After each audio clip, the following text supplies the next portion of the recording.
So today is June the 1st. If I'm mistaken. I think it's June the 1st. Might be, I don't know. But no, no, it's not June the 1st. I think it's May 31st. Yeah, May 31st, my bad. But yeah. See, that just goes to show you I work so much I can't even keep up with the dates. But nevertheless, well, congratulations are in order for Tank Davis. I don't have no problem with Tank. Tank is cool, man. Tank is cool. You know, Tank is just doing his thing. He trying to become a boxer, but Tank, you know, he trying to become a star. And Tank is a star. Tank is a bona fide star. You know, I talked to people that actually went to that fight, and Tank in a stadium that holds to capacity 19, 20,000, depending on what the event is. You know, Tank had like a $5 million gate. And that's pretty good, man. Because, you know, a dude was talking to me about the ticket prices, where Tank ticket prices were higher than what a normal boxing event would be at the Barclays. And brings out the celebrities. You didn't see Carmelo Anthony. You didn't see, you know, Steven Jackson would have came whether he works for Showtime or not, but he works for Showtime. He's a celebrity. You know, you even had Madonna there, of all people. And boy, Madonna didn't had a whole bunch of plastic surgery. Seen her there with her little chocolate boy toy. You know, Madonna has always had a secret thing for the brothers, you know. But it just shows Tank's legitimate drawing power. I was cracking up because I was listening to Ellie Setback, and he went to the Robert Garcia gym. Now, rumor has it, I heard that Robert Garcia is going to be trained in AJ. I think that's a pretty good look. I think Robert Garcia is a good champion. I mean, excuse me, he's a good coach. He's a good coach. But argument about number one and all this stuff and pound for pound, it was like really funny.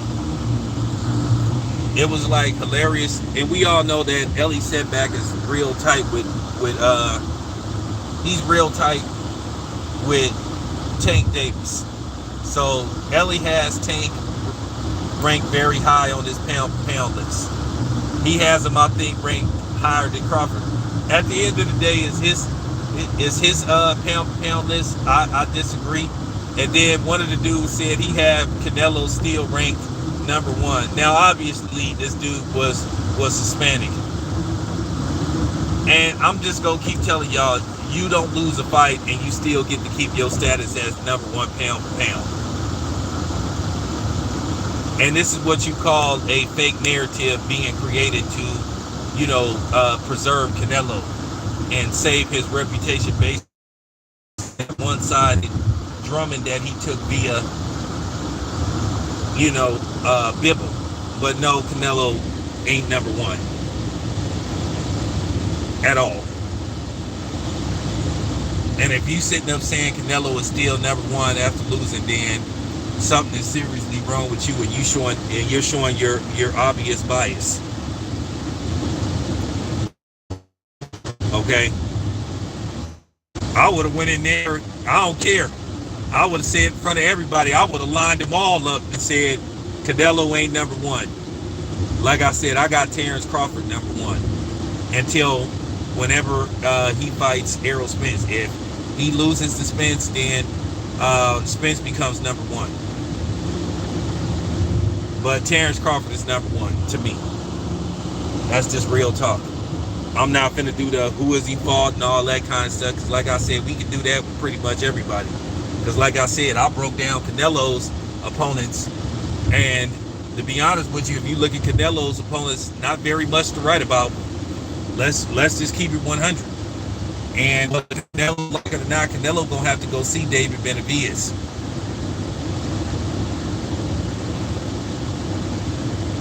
That's just real talk. He gonna have to go see David Benavidez eventually. Now he's fighting Triple G in September. Even if he wins against Triple G is 40.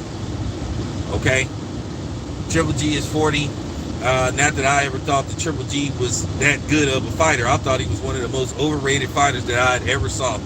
Triple G, like I said, has a god-awful resume.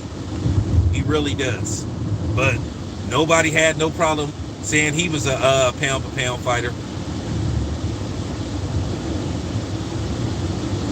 So I'm just keeping it a buck. All I can say about Tank, I really hope that if they gonna guide his career, he's staying put with Mayweather Promotion. And like I said, good for him. Like I told you, I'm not in the business of telling fighters what promotional companies to sign with, stay with, or consider being with, because at the end of the day, they not paying me. That's not my job. I'm not gonna do that. That's fanboy stuff. That's real talk. You get dudes that cape for these promotional companies, and then it's kind of funny. These promotional companies won't even get him the time of day. Or when they ask, can people get credentials for fights? They don't want to get people credentials, and they doing all this unnecessary caping. So that's just the bottom line, man. And we got the big fight coming up. We got the Devin Haney fight. And like I said, man, George Kambosos Jr. has just really turned into his antics. He's really made a fool out of himself, just saying some ridiculous stuff that he's saying. He's just saying some absurd stuff. You just looking at Kambosos like, what is this dude talking about, man? Like, what the hell is wrong with this dude, man? That's really how you looking at Kambosos Jr. because he just saying some stuff. You just looking at this dude like, man, what the hell is wrong with him, man? Is he kidding? He called Devin Haney a snitch. Like, you really are like, what is this dude talking about? What is he talking about? You're not making any kind of sense, bro. So hopefully Saturday, when Devin Haney wins this belt, when he wins the belt and becomes undisputed, like I said before, I'm giving my advice to Team Haney. That's just my personal opinion. I'm not ever fighting Kambosos again. As far as people saying, oh, well, if you'll give him a chance to get his redemption, hey, is Teofimo getting a rematch? Is he volunteering to give Teofimo a rematch, even though it wasn't in the contract? No, I don't care. Like I said, based on what they did to Bill, man, I'm sorry, I'm not feeling that, and I'm not ever gonna feel that because that was weak. Weakest move I ever seen for the Australian government to tell that man he can't enter the country. And I'm sorry, I'm riding for Bill. That's just real talk. It ain't even got nothing to do with the Bay Area or Bill being black. I mean, that's always going to play a key factor with me. But I'm just riding for Bill because it's just wrong. It was just wrong what they did. It just wasn't a good look, man. So let me talk about some other stuff. All right, so once again, you got content creators, trying to be slick, trying to create another fake narrative about Terrence Crawford, talking about this. Oh, Terrence Crawford has yet to sign his contract, so that means Terrence Crawford is scared. I mean, the idiocy, and I hate to use that word, and the fanboyism with some of these people on here is just mind-boggling. So you supposed to just sign a contract because somebody presented to you, right? Without making sure it's right. Oh, because here's a contract, sign it, and you sign it. Or if you don't, that means you like, man, come on, man, you supposed to make sure everything is right. The whatever.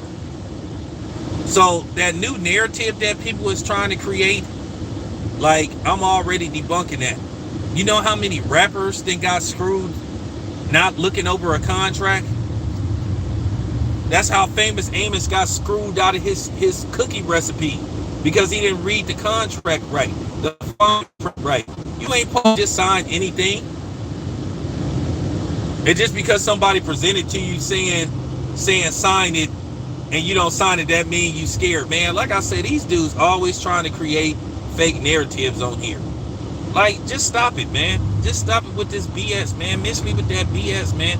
I told you I'm gonna keep debunking y'all BS narratives, man. So if somebody presented you with a contract and you don't read it over, look it over carefully, and you sign it and you get screwed, well, guess what? That's on you, because you didn't look it over. You're not supposed to just sign a contract because somebody presented to you. Like, man, just stop with this foolishness, man. Y'all nut huggers and fanboys, y'all is the ones that make this boxing stuff pathetic, man.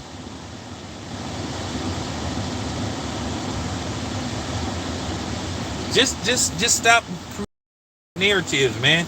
Bud ain't scared to sign no contract. He just make sure that what they offering him is legit. Now, from what I heard, the fight is already a done deal. From what I heard. But you know, people cater to certain people. They know if they say what a certain group of fanboys say, they gonna come on their channel, they gonna give them money, and you know, and that's gonna be it. Now, I'm not talking about certain people, but I'm talking about certain people. That ain't my thing, man. I don't create narratives, man. I don't do that stuff. And I told you I'm not gonna say what y'all want me to say. And I'm not gonna say certain things because I want people to come on my channel and donate to my channel, and you know, and all that kind of stuff, and get views. I told you I'm gonna do it the right way. But yeah, man, that was just hilarious. But anyway, you guys, be back with more. I'm out.